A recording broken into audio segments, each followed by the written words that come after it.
Friends, स्वागत है आपका अपने यूट्यूब चैनल हिंदी इनसाइट्स में। जैसा कि आपको पता है, हम इस चैनल के माध्यम से एमपी टेट वर्ग की तैयारी कर रहे हैं और हम अभी अपनी यूनिट 20 कंप्लीट कर रहे हैं। इसमें हमारा ये तीसरा टॉपिक है। इसका नाम है 20 साल बाद। यह कविता किसकी है? सुदामा पांडे धूमिल जी की है और इनका जन्म कब हुआ था? 9 नवंबर 1936 को वाराणसी उत्तर प्रदेश में हुआ था। और धूमिल जी की अल्पायु मतलब कि 39 वर्ष के ही थे तब इनकी ब्रेन ट्यूमर से क्या हो गई थी? मौत हो गई थी, निधन हो गए थे इनका। फिर इनकी 3 संग्रह हैं जो कि बहुत ही महत्वपूर्ण है। इनका प्रकाशन वर्ष हमें याद रखना है।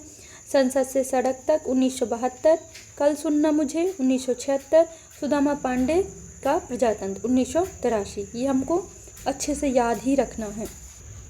धूमिल जी की कविता 20 साल बाद जो कि हमारे सिलेबस में लगी हुई है, तो इसको हमको पढ़ना है। पूरी कविता को पढ़ना है। इसकी पंक्तियाँ को बार बार अपने दिमाग में रखना है, जिससे यदि इन पंक्तियों से कुछ भी क्वेश्चन आते हैं तो वह हम अपने पेपर में सॉल्व कर पाएँ।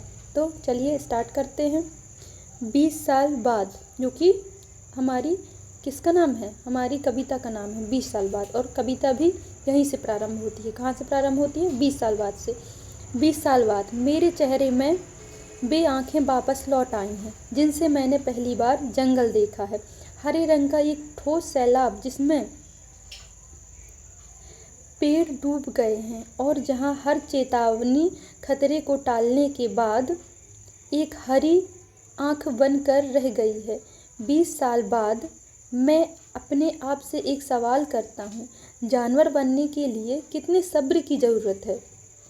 और बिना किसी उत्तर के चुपचाप आगे बढ़ जाता हूँ, क्योंकि आजकल मौसम का मिजाज यूं है कि खून में उड़ने वाली पत्तियों का पीछा करना लगभग बेमानी है। दोपहर हो चुकी है। हर तरफ ताले लटक रहे हैं। दीवारों से चिपकी गोली के छर्रों और सड़कों पर बिखरे जूतों की भाषा में एक दुर्घटना लिखी गई है। हवा से फड़फड़ाते हिंदुस्तान के नक्शे पर गाय ने गोबर कर दिया है। मगर यह